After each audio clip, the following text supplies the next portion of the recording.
มีอะไรตั้งหลายอย่างให้เราได้เรียนรู้ค้นคว้าหาดูมีครูรอบกายร้อนหนาวหรือเช้าบ่ายวันใดก็ไม่สาย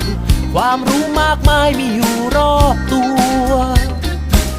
มีอะไรตั้งหลายสิ่งให้เราได้อ่านเขียนค้นคว้าเล่าเรียนภาคเพียรศึกษาหนังสือหนังหาดูเป็นคุณแห่งปัญญาบรรลุวิชามีภูมิคุ้มกัน